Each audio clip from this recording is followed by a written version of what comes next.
Yago Dora's been around for a while, but he turned into a true contender this season. Yago taking on the best to ever do it, Kelly Slater, an 11-time world champion. This has to be one of my favorite ones around here. We have a replay of Yago on his opening ride. Comes flying out of that barrel, slicing into a carve. Looking fired up, I must say. Big difference to how this heat started. Kelly, as you saw, got his jersey 90 seconds before the heat started. Then when the horn went off, Yago got the first wave, attacking with maneuvers as well. Kelly on the way behind him.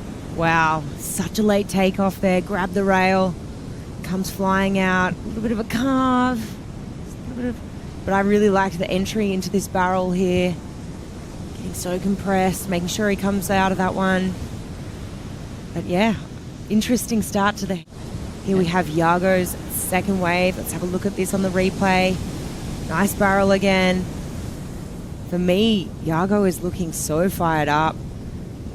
Followed by a series of couple of silky maneuvers here, and that barrel right in Kelly's vision. Right as Kelly was paddling back out, Yago says, take that. And just kept pushing himself, pushed surfboard evolution as we look at Dora. Comes flying out of that one there.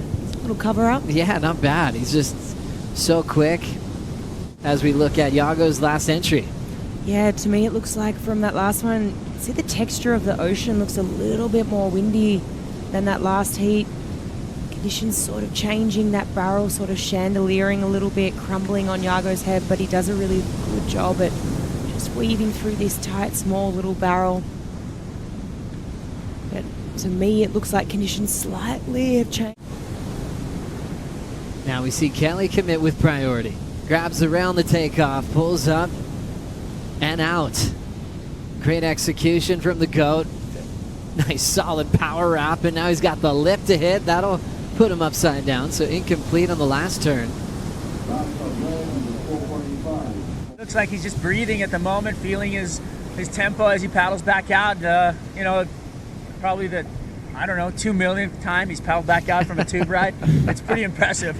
But you just look at the guy, he's such a specimen, and the knowledge he's got. I mean, he's just falling out of the sky. He's making drama happen at any moment, and he's actually doing it all on purpose. You know, you see guys kind of almost not make a wave, but he kind of brings that drama into the surfing, and he knows that that's what it's going to take to kind of get the edge on the competitor. So I love it.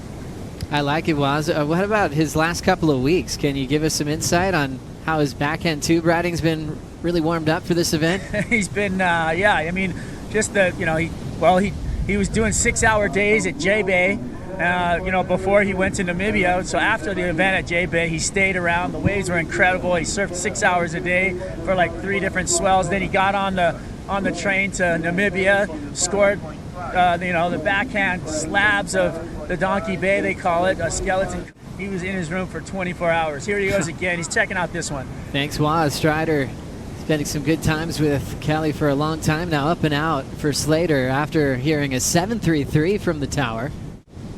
Remember, it's always a really feel-good moment seeing Kelly in a jersey, knowing he's the best of all time, never sure what his plans might be. Sometimes, oh, here we go. Sliding into the barrel, Kelly finding a nice hollow cave. Not super deep, but that's that inside shelf. So pulling an audible under priority. For me, Kelly's looking great. I was really stoked to be able to find some good barrels in some tough conditions. And you started the year, what seems like forever ago, with a final. How would it be to, finish the year and bookend it like that? I was thinking about it, and Pipe and Tahiti are pretty much the only 2 waves that we get barreled at. And now making it into the final series here in Tahiti in the same season. For sure. Oh, just have someone's having a look out the back. This man, Kelly Slater, getting clipped. No matter where you go in the world, you're just so appreciative of different types of waves and good waves. Out the back right now. Yago Dora pulling in. Wow. That was a big meaty section that he just went straight into. Just got gobbled up then. During the break, Kelly got this wave flicked. Yeah, driving down the line, super deep on this one, comes flying out. It was a really nice barrel from Kelly there. Like the look of that one. We'll have a look from this different angle. pumps down the line, grabs the rail. Beautiful tube there. That one really stayed nice and open, didn't have to compress too much. Some of these barrels that we've seen today have been really tight. This one, much more open, comes flying out of that one. Really like that pump there at the beginning just to set his rail. Grabs the rail. Beautiful slow-mo there, I love that. When the tube spits, surfer comes flying out, same time. 6.93. As we watch Kelly just pull up and under. Another successful make for Kelly, just showing that he's in great form, even if this doesn't change his lead. He's having a special day out here. Let's take another look, first with Kelly. Yeah, beautiful wave by Kelly there. He is really, really looking on form. That was such a late drop. No time wasted, grabbed the rail straight away. Yago now racing down the line, pulling in extra deep, wide open pit. Dora makes it and now lays down that rail. Finishing move, a nice snap on the oncoming section. What a great line for the Brazilians. Comes from deep, streaking down the line here. A lot of tube time. This is what I'm talking about. It wasn't over here. Just really milking this wave, finishing right on dry reef. You can see pumping down the line from deep. Pulls up underneath that section. Just drives through that barrel.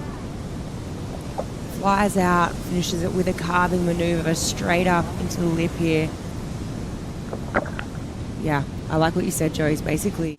And then as we watch that last replay, Kelly's got another wave here, pulling in super deep.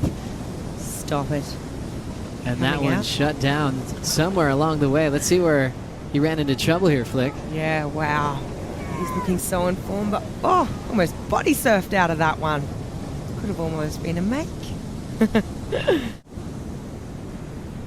Rolls into this one without priority. Nice and hollow, starting to run for the exit. Yago gets a make, and now goes for a gigantic flyaway over the reef.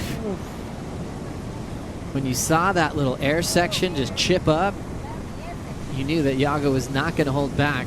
Yago coming away with that wave. This thing is going to get real tight, if not flipped right here on this last score. That was insane for Yago. And now we look at this one from that view that Strider had. He even stood tall for a moment there, Flick. Yeah, it was a really, really nice wave. Couple of adjustments moving down the line. This is that section where he stood tall, comes out, eyes up this air section here, and it was almost as if halfway through this he's thought, uh-oh. Yago really needs to try sell Kelly away. I don't know if it's really going to happen. Kelly's so skilled out here. Kelly's using priority. Love how he just went straight down but controlled the takeoff. Enjoyed that nice round barrel. Lays down the rail, nice sweep into the pocket, and steps off. Now Yago's turn, needing a 7.76. Nice stall on the open face. Putting his arm in the wall, managing his speed so incredibly well. Yago going the distance. Incredible read from world number 5. Kelly paddling back out. I think he realized how amazing that barrel ride was from Yago Dora. Still 55 seconds on the clock, and Dora still celebrating. Wow, this was such an amazing wave. Just stretching out right down the line. He keeps weaving. The section goes in front of him again, and he comes flying out. I just love these moments when there's so much passion, so much feelings, and so many feelings involved. You see Kelly was right there, taking it all in. A lot of 10-point rides, a lot of big performances. Scores from the last exchange, 6.73 for Kelly, doesn't improve. Yago chasing a 7.76. How about those numbers? Yago Dora does it on the final wave, upsets the GOAT, world number 5, moving on to the quarterfinals.